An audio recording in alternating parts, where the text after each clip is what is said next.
Ny mety ho toetry ny any an-dranomasina ny alakamisy 20 janoary 2024 amin'ny ora maraina hatramin'ny zoma 20 janoary 2024 amin'ny ora maraina.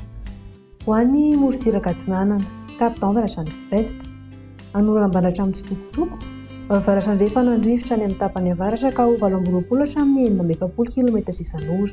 Iovaova kosa ny akapa ka ho 7 hatramin'ny 10 km isan'ora. Anonja be ny ranomasina ahavon'ny onja iray faingo telo hatramin'ny roa faingo efatra metatra. Kapesta trano mahanoro. Misy tafiotra ara-herin'ny ranomasina amin'ny faritra misy oram-baratra. Anorana matevina avy atsimo na atsimo andrefana andrivotra ka ho 5 hatramin'ny 7 km isan'ora ary hahatratra 40 km isan'ora indraindray manakaiky ny mahanoro. Anonja be ny ranomasina ahavon'ny onja iray faingo efatra hatramin'ny 2 metatra. Mahanoro hatramin'ny taolaniaro. Misy tafiotra ara-herin'ny ranomasina faritra misy oram-baratra. Anona tandrifin-drahona mety ara-hipotroka. Avy atsimo ny rivotra ka ho 7 hatramin'ny 20 km isan'ora.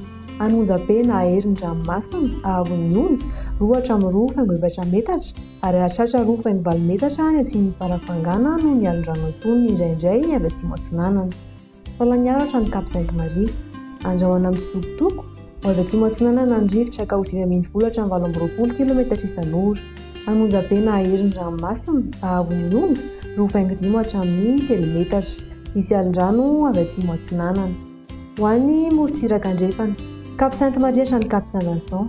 Omaina amin'ny ankapobeny.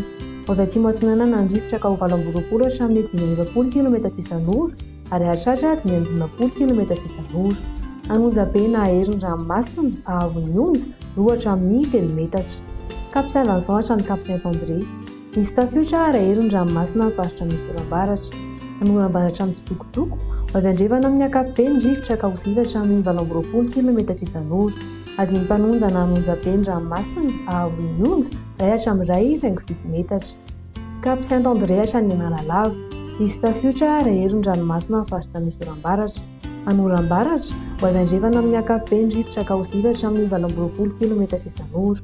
Adiny mpanonja na anonja be ny ranomasina ahavon'ny onja 1 hatramin'ny 1.5 metatra. Analalava hatrany Cap-Vert. Misy tafiotra ara-herin'ny ranomasina amin'ny faritra misy oram-baratra.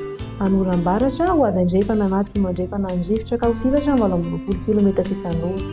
Adiny mpanonja na anonja be ny ranomasina ahavon'ny onja 1 hatramin'ny 1.5 metatra.